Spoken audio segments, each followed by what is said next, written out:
I'm going to teach you how to find the least common multiple of two different numbers, or as I like to call it, the LCM. So let's say we have the number 12 and we have the number 30. From here, we're going to do just like we did with greatest common factor. In fact, we're going to do exactly that. We're going to find the greatest common factor of these two numbers first. So if you haven't watched my video over that, watch that one and then come back to this one. So to find the greatest common factor, we need to find the prime factorization of these two numbers. So we need two factors that give us 12. That would be 2 and 6. Now, we circle 2 because that's prime, and we're going to keep on going with 6 because that's composite. We have 2 times 3. Now, both of those numbers are prime, so we circle them. Now, we have the prime factors of 12 are 2 times 2 times 3. Now we're going to do the same thing for 30. Two factors that give us 30 are 5 times 6. 5 is prime, 6 is not, so we're going to keep on going.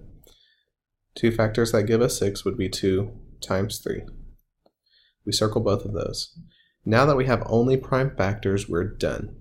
So I need to write the prime factorization for 30, and that would be 2 times 3 times 5. From here, you do just like we did for greatest common factor.